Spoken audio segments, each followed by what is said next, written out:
Hi all, welcome to FICOM World. Today we are going to study about acids, bases and salt. What about their properties? What about their chemical reactions? And we are going to talk about acids, bases and salt. You know the food we eat are in different taste. Some food are sour in taste, some food are sweet, some food are bitter in taste. The presence of acid makes the food sour taste, and the bitter taste of the food is due to presence of base. Now we have to check what is an acid. What are the properties of acid? Acids are sour in taste. They are substances sour in taste, and they change the color of blue litmus paper to red. If you take a blue color litmus paper and you dip in acid, what you can see, the color is changing into red. And acids are corrosive in nature also. So what are acids? Acids are substances which produces hydrogen ions when dissolved in water. They are proton donors. Why we can call they are proton donors? If we take hydrogen chloride and we dissolve in water, you can see it dissociate into H plus and Cl minus. In the same way, HNO3 when dissolved in water, it dissociate into H plus and nitrate ion. Here H2SO4 when dissolved in water, it changed to 2H plus and sulfate ion. So what you can see, the common thing, all has the common thing H plus. So all acids are capable of producing H plus ions when dissolved in water. So that is the common thing in all acids. They have H plus ions in common. So these are the examples of acids: HCl, hydrochloric acid; HNO3, nitric acid; H2SO4, sulfuric acid; H3PO4, phosphoric acid, etc. So all acids are capable of producing H plus ions when dissolved in water. You know, this hydrogen ions, they cannot exist alone. Normally the H plus ions are an unstable state. So what they will do, the H plus ions combines with water molecule and change it into an ion. That ion is called hydronium ion. The formula is H3O plus. This is hydronium ion. Hydronium ion is stable. So you can see hydronium ions in an acidic solution. So you have to write H plus aqueous. You can write like this: H plus aqueous or H3O plus. This is the way of representation of hydrogen ions. H plus aqueous. You have to say aqueous, and otherwise you can write H3O plus. So this is the responsible thing for acidity of a solution: H plus aqueous ions or hydronium ions. Because of presence of this ions, the solution is acidic. Acids are mainly divided into two. We have strong acids and weak acids. Strong acids are mineral acids. Mineral acids means sulfuric acid, nitric acid, hydrochloric acid. Those we are preparing in the laboratory or in the factory. Weak acids are organic acids. What are organic acids? The acids present in living things like plants or animals have the organic acid. Normally the organic acids are weak acids. Examples are acetic acid. Acetic acid is the acid present in vinegar. Citric acid. Citric acid is the acid present in citrus fruits like lemon, orange, etc. Oxalic acid is the acid present in tomato.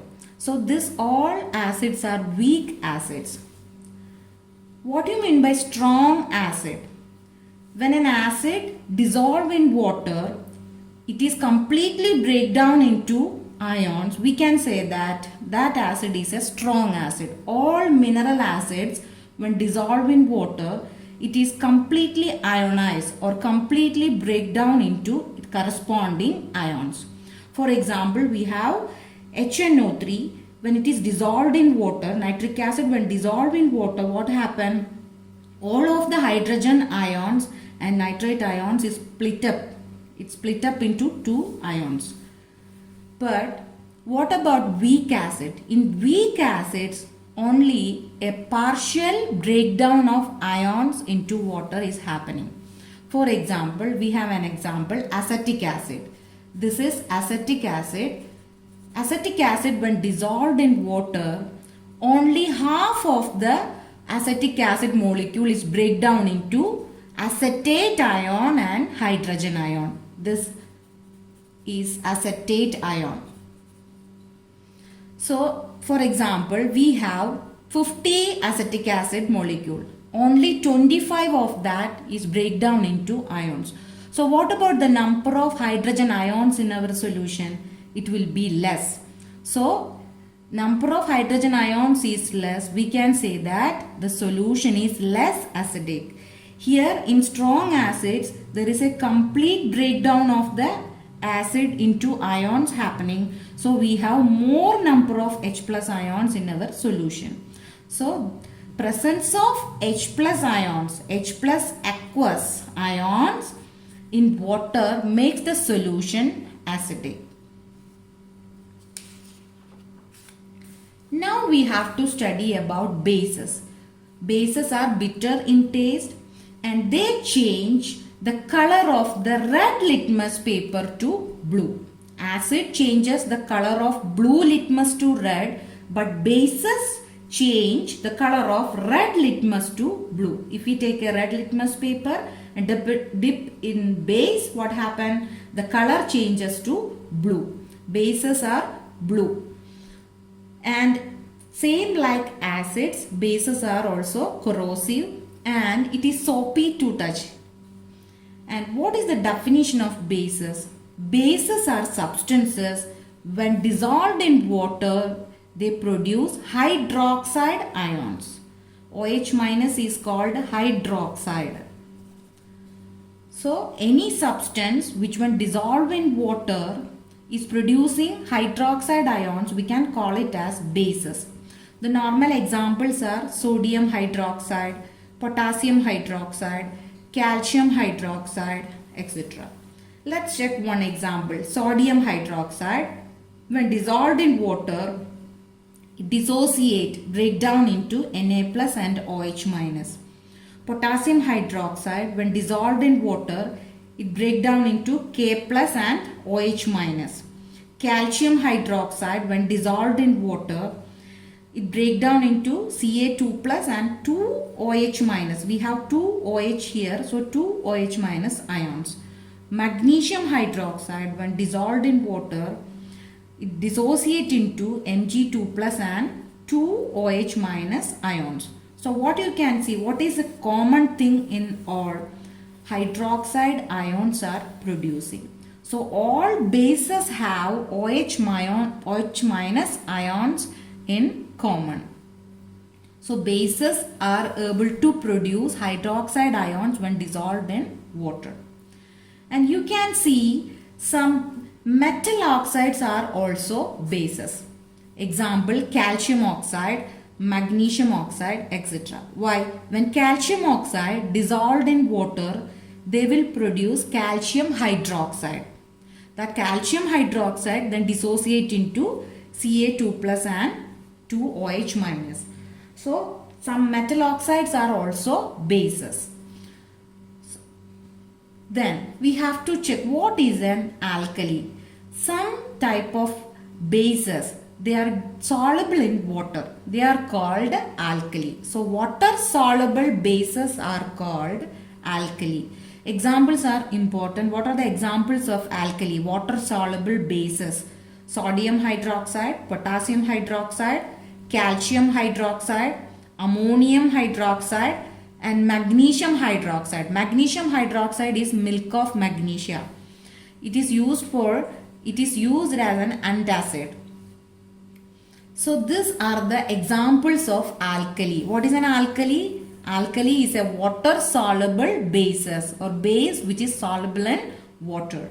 So the presence of hydroxide ions in water makes the solution basic. So basic nature of the solution is due to the presence of hydroxide ions in water. So all bases have common thing. What is the common thing in bases? Hydroxide ions.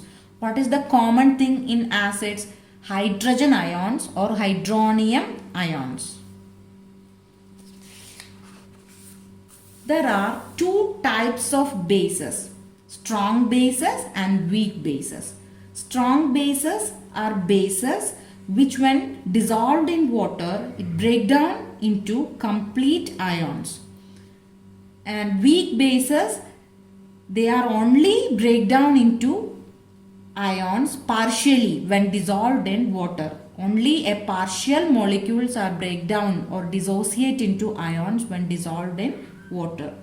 What are the examples for strong bases and weak bases? Strong bases, our normal bases, sodium hydroxide, potassium hydroxide, calcium hydroxide, these all are strong bases.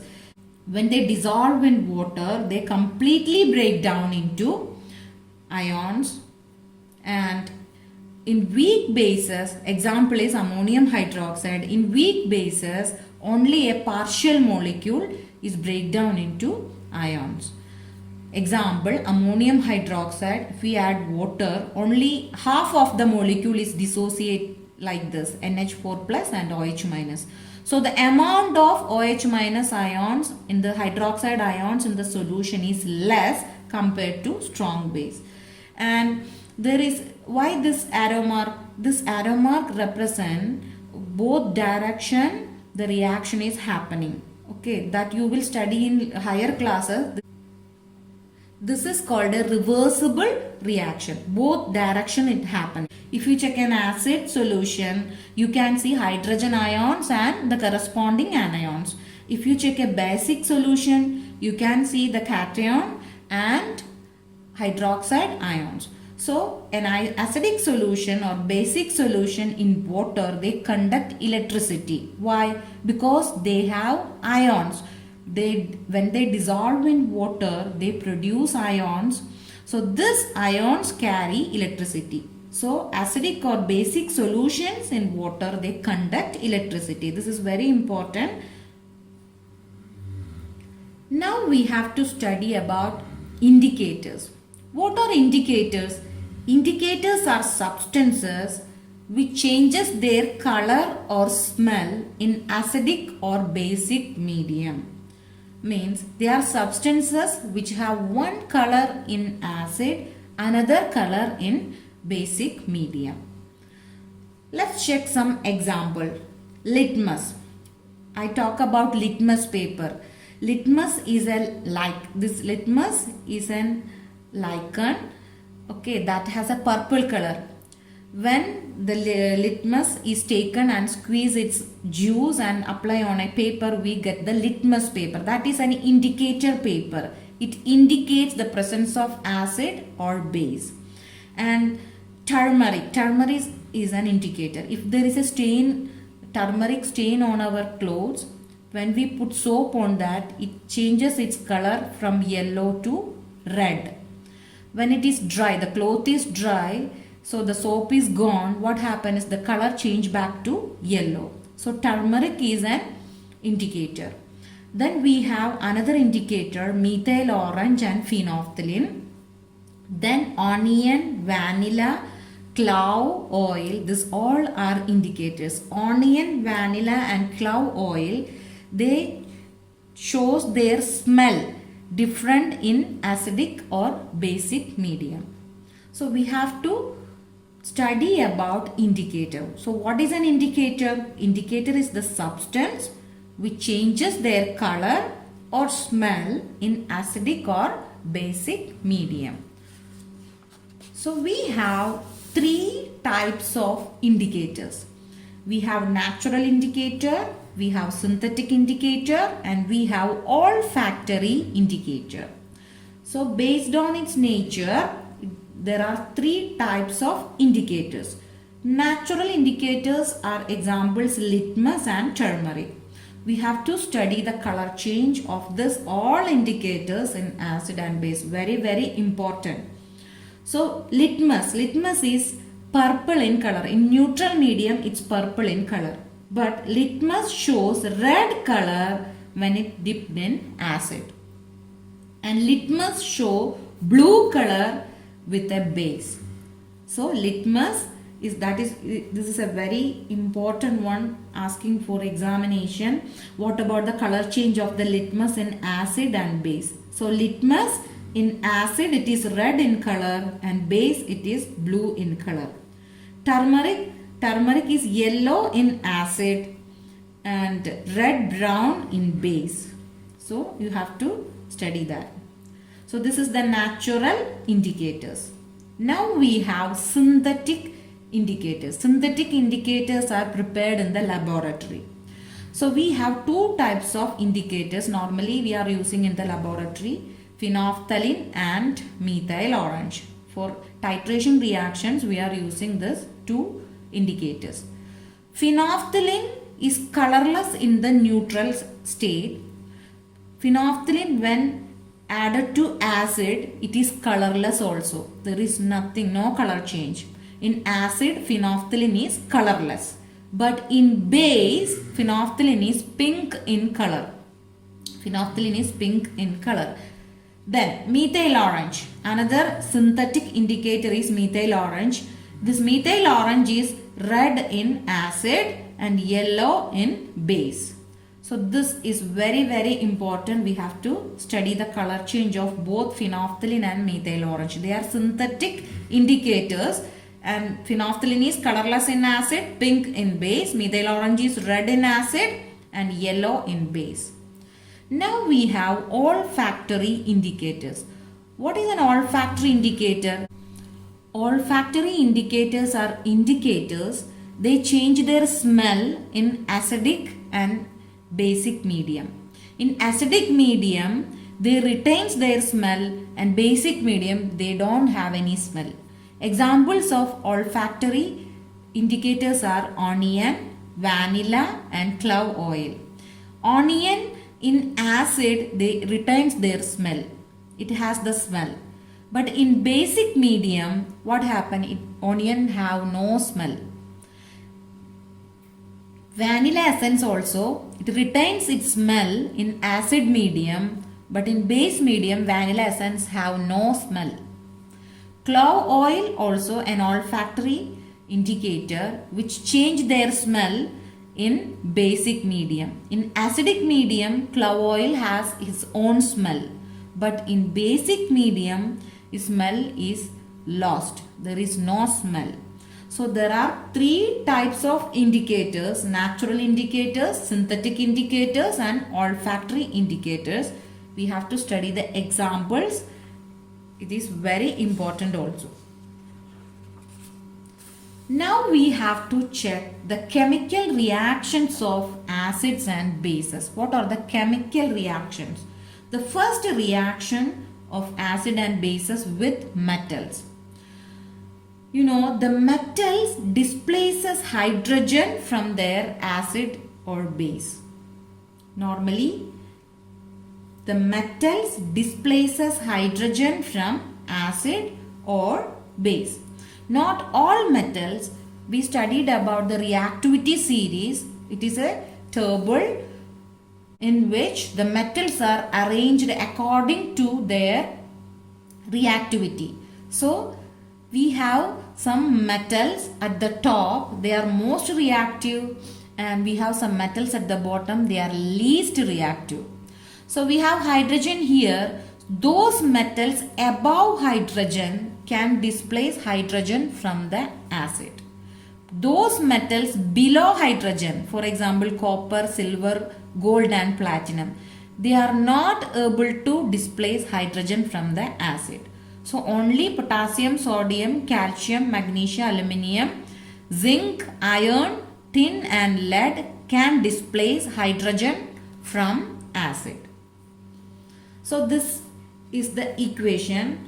keep it in mind, when metal react with an acid or base, what we are getting? We are getting salt and hydrogen gas. Example, if the magnesium metal react with the hydrochloric acid, what we are getting? We are getting a salt and hydrogen gas. Magnesium chloride and hydrogen. Zinc metal when react with the sulfuric acid, what we are getting? Zinc displaces hydrogen from the acid and we are getting hydrogen gas and a salt. Which salt we are getting? Zinc sulfate we are getting. So when a metal react with an acid, salt and hydrogen is the product. If we use hydrochloric acid, we are getting metal chloride. If we use sulfuric acid, we are getting metal sulfate. If we use nitric acid, we are getting metal nitrate. So depending on the acid we choose, we are getting the corresponding salt. Metal chlorides means examples magnesium chloride, calcium chloride, iron chloride, etc. Metal sulfates example zinc sulfate, calcium sulfate, etc. Metal nitrates example zinc nitrate and calcium nitrate. So depends on the acid we choose, acid we add to the metal, depends on that we are getting the corresponding salt. Anyway, we are getting a salt and hydrogen. That is very important. Now, what about the reaction of a base with a metal? Base also react with a metal and we are getting salt and hydrogen, same like acid and metal. But here only some metals react with a base to form salt and hydrogen. Zinc and aluminium is reacting with the bases forming salt and hydrogen, not other metals, only zinc and aluminium. So zinc react with a base, here we have sodium hydroxide. What we are getting? We are getting sodium zincate. This is a salt. Salt and hydrogen. Aluminium react with base. Aluminium react with a base. We are getting again a salt and hydrogen. This is called sodium aluminate. So bases only react with some metals. How we can test the presence of hydrogen gas? So we have an example shown in your textbook. So we have to make hydrogen gas. For that we have to choose some zinc granules and just you take a test tube and add some dilute sulfuric acid and put some zinc granules on that. So zinc is a metal and dilute sulfuric acid is an acid. So what happened? The metal, zinc metal displaces hydrogen from the sulfuric acid. So we are getting hydrogen gas through the delivery tube. This is the delivery tube. And this gas is collected on a soap solution. So if the gas is coming, what happened? There are bubbles, soap bubbles are coming filled with hydrogen. Then what is the test? How to test the presence of this? How we know the soap bubbles carry hydrogen gas? We just shown a candle, a lightened candle or a lightened splint near the soap bubble or near the gas. You can see that the hydrogen gas is burnt with a pop sound. So this is the test for hydrogen gas. It is very important. This is a commonly asking question for your board exam. So what about the test of hydrogen gas? You just show a lightened candle or a lightened splint near the gas. It burns with a pop sound. You have to write burns. It is burning. The gas is burning and you can hear the pop sound also. Now we have the chemical reaction of an acid with metal carbonate or metal hydrogen carbonate. Metal hydrogen carbonates are also called metal bicarbonates. So a metal carbonate or a metal hydrogen carbonate when react with acid, we are getting three products: salt, water and carbon dioxide gas. So three products are getting when a metal carbonate or metal bicarbonate or metal hydrogen carbonate react with acid. Let's look some examples for that.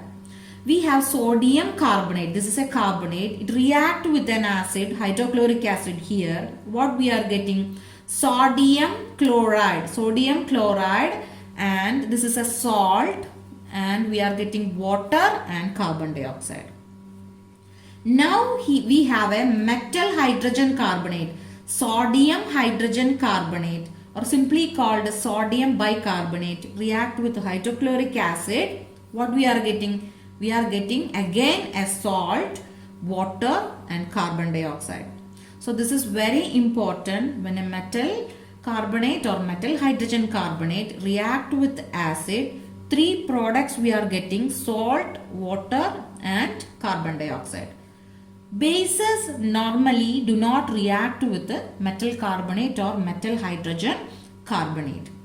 Another very important question, test for carbon dioxide gas. This is an asking question, very important. How to test the presence of carbon dioxide gas? So we need lime water for this process. So in your textbook, we have to produce carbon dioxide gas using dilute hydrochloric acid and sodium carbonate. So in a test tube, we are taking dilute hydrochloric acid and we are adding sodium carbonate. And through the delivery tube, carbon dioxide gas is forming, and which is collected in another test tube containing calcium hydroxide. What is calcium hydroxide? It is lime water.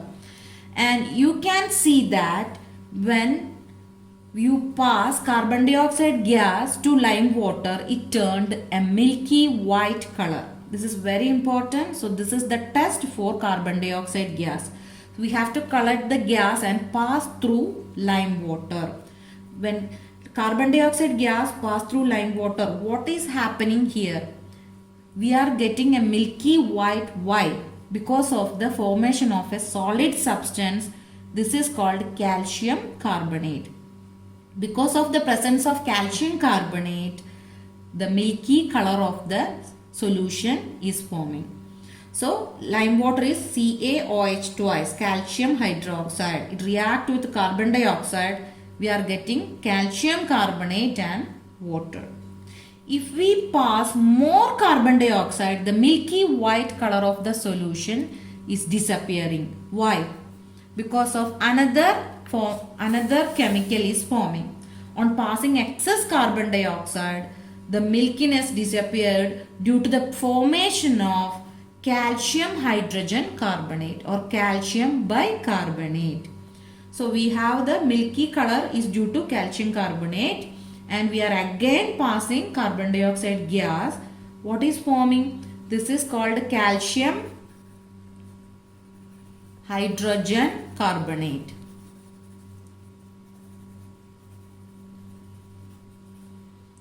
This is soluble in water. That's why it looks colorless. So this is also very important. What is calcium carbonate? Calcium carbonate is the different forms of calcium carbonate are limestone, marble, chalk. This all are calcium carbonate, but different forms of calcium carbonate. So this is very important, the test of carbon dioxide gas. So we need lime water. You just pass carbon dioxide gas to lime water, it turned milky. If you pass more carbon dioxide, it turned to colorless because of the presence of calcium hydrogen carbonate. Now the third chemical reaction of acid is acid with bases each other. What happens when an acid react with base? An acid react with base, we are getting salt and water. This is also very important. We have an acid, hydrochloric acid, and it react with a base, sodium hydroxide. What we are getting? Sodium chloride and water, H2O. And this is called a neutralization reaction. When an acid react with a base forming salt and water, that reaction is called a neutralization reaction. Why this reaction is called a neutralization reaction? You know, when acid dissolve in water, what happen? It can produce H plus ions. A base when dissolved in water, it can produce OH minus ions. So this H plus ion and OH minus ions, they combine to form water. So this water is a neutral substance. It has the water is a neutral substance. So this reaction is called a neutralization reaction. Now we have to check the reaction of acids with metallic oxides. Metallic oxides means when metals react with oxygen, we are getting metallic oxide. For example, calcium with oxygen, we are getting calcium oxide. Magnesium with oxygen, we are getting magnesium oxide. Copper with oxygen, we are getting copper oxide. So a metal with oxygen, we are getting a metal oxide. Normally, the metallic oxides are basic in nature.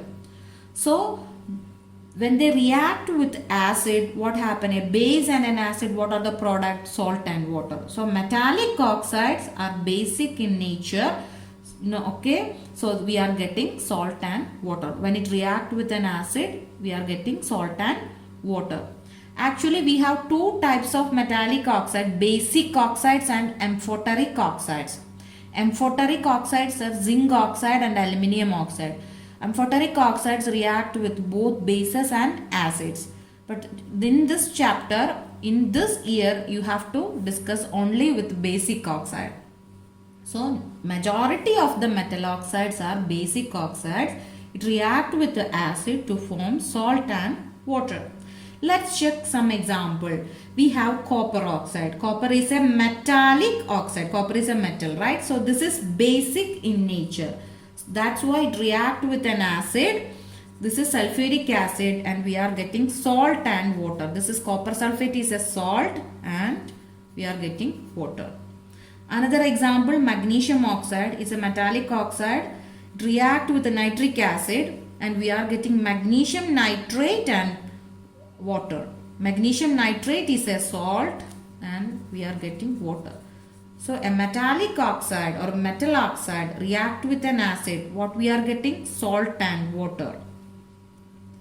Now we have to check what about the reaction of non-metallic oxide with a base. Non-metallic oxide react with the bases. It does not react with the acids. Why? Non-metallic oxide means we have a non-metal carbon. It reacts with oxygen. We are getting carbon dioxide. Sulfur is a non-metal. It reacts with oxygen. We are getting sulfur dioxide. Sulfur trioxide. Nitrogen dioxide. These all are examples of non-metallic oxides. They are acidic in nature. When we dissolve this in water, it produces acidic solutions. So most of the non-metallic oxides are acidic in nature, but some are neutral in nature. What are the neutral non-metallic oxides? Water, carbon monoxide, nitrogen monoxide. These all are neutral oxides.